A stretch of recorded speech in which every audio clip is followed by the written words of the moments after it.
Pak Mamat menanam tomat. Ditanamnya di kebun Pak Camat.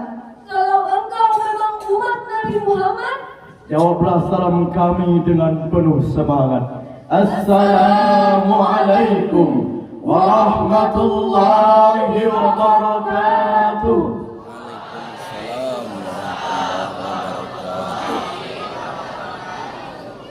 Alhamdulillahi rabbil alamin. Hamdan wa syukran lillah. Salatan wa salaman ala rasulillah. وعلى آله وصحبه ومن والاه.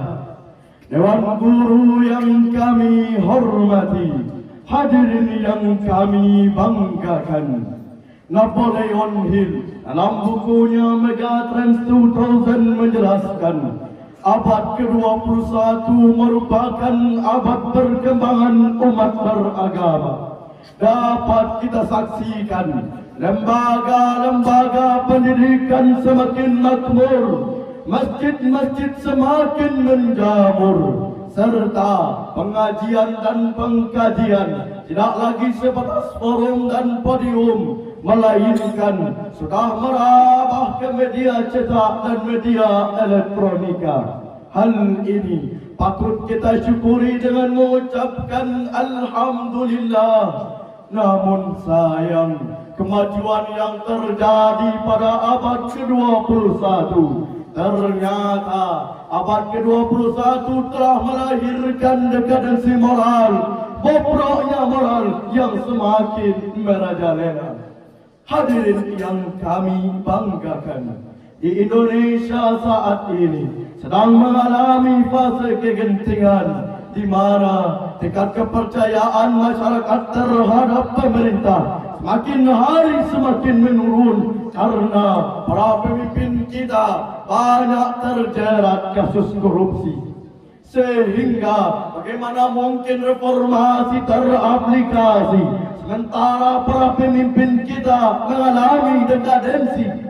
Terlebih kabar berita pada media-media massa di Indonesia saat ini tentang pencurian, pembunuhan, pemerkosaan, eksploitasi hutan, tawuran, bahkan gerakan terorisme sering menjadi menu harian.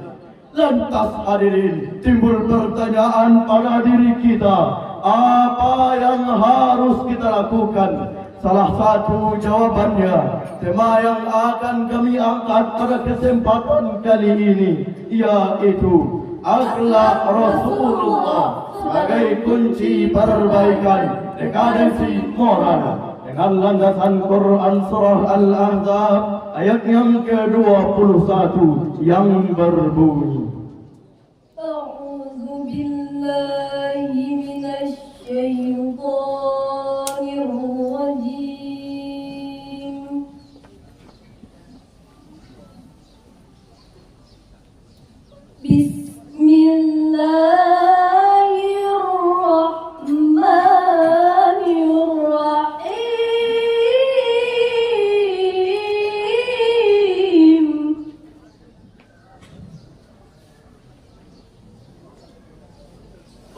لقد كان لكم في رسول الله أسوة حسنة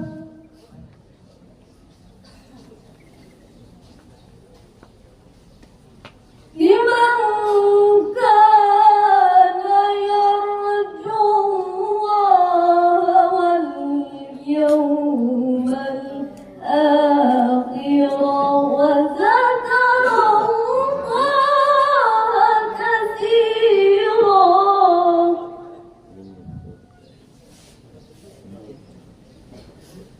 Aku berlindung kepada Allah dari godaan syaitan yang terkutuk dengan menyebut nama Allah yang Maha Pengasih lagi Maha Penyayang. Sungguh telah ada pada diri Rasulullah itu suri tangla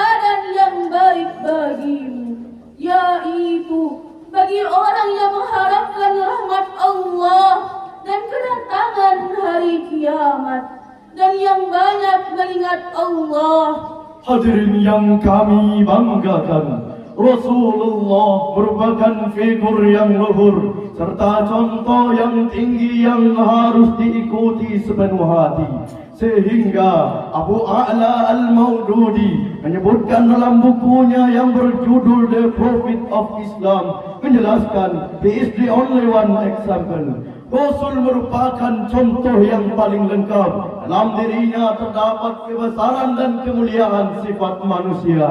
Karena begitu, sangat pentingnya akhlak Rasulullah dan kebesaran sifat beliau sebagai seorang pemimpin yang selalu mengutamakan akhlakul karimah dan mengutamakan kepentingan rakyat daripada kepentingan pribadinya, sehingga pada akhirnya beliau mampu merubah masyarakat yang dulunya biadab menjadi beradab, yang dulunya berseteru menjadi satu, yang dulunya menyembah berhala kini telah kembali menyembah Allah Ta'ala.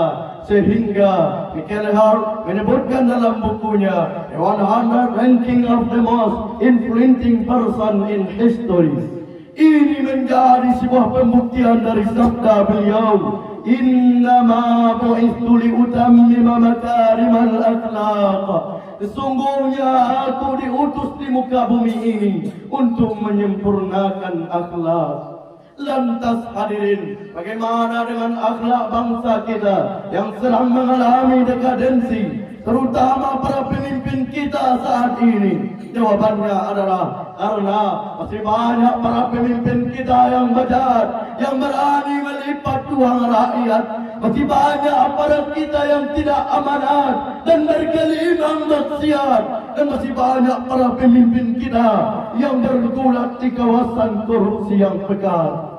Di tengah kegentingan negara kita saat ini, tengah maraknya dekadensi di semua aspek kehidupan, ini menjadi tugas kita bersama agar sama-sama dapat keluar dari lubang buaya, kemudian masuk menuju pintu surga. Hal itu tak lain dan tak bukan kan kita kembali mengimplementasikan ruh Rasulullah di tengah-tengah kehidupan kita, sehingga dengan cara ini kita mampu hidup bahagia baik di lingkungan keluarga, masyarakat maupun bangsa dan negara. Dan Allah pun akan menurunkan keberkahannya kepada kita penduduk bangsa ini. Allah Subhanahu wa taala berfirman dalam Quran surah Al-A'raf ayat yang ke-96 yang berbunyi, Lau anna ahlal qura aminu wattaqaw lafatahna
sekiranya penduduk negeri beriman dan bertakwa, pasti kami akan memberikan keberkahan dari langit dan bumi.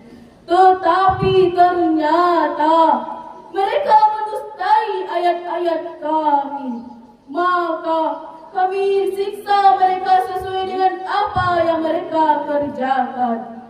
Maha benar Allah dengan segala firman-Nya. Hadirin yang kami banggakan, Profesor Dr. Habibie, Presiden ketiga Republik Indonesia, beliau mengungkapkan ada 5 hal yang harus diwaspadai bagi generasi muda saat ini, yaitu lemah fisik, Lemah ilmu, lemah harta, lemah akhlak, bahkan yang paling dikhawatirkan adalah lemah akidah. Supaya tidak terjadi, kami mengajak generasi muda semuanya untuk meninggalkan budaya malas dan putus asa. Sisingkanlah bajumu untuk menggapai cita-cita. Selamatkan negeri, jiwa, bangsa dan agama. Wahai pemuda harapan bangsa, ambil sampanmu, arungi lautan, patahkan dayungmu, tanganmu ayuhkan, robek layarmu, bajumu gunakan,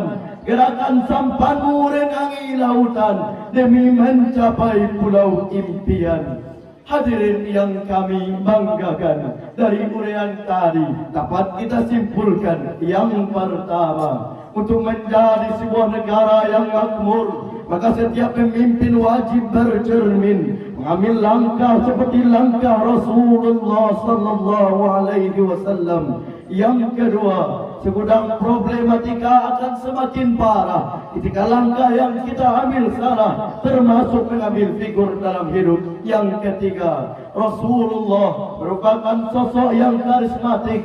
Dalam dirinya terdapat jawaban atas masalah-masalah yang kita hadapi, termasuk masalah korupsi di negeri ini yang sudah mengerogoti hak rakyat. Ketika kita kembali menghadirkan ruh Rasulullah di tengah-tengah kehidupan kita, hadirin yang kami banggakan, hanya itulah yang dapat kami sampaikan. Mohon maaf apabila ada kesalahan dan kekurangan. Saya akhiri dengan sebuah pantun, hidup sendirian tanpa kekasih. Cukup sekian dan terima kasih. Wassalamualaikum warahmatullahi wabarakatuh.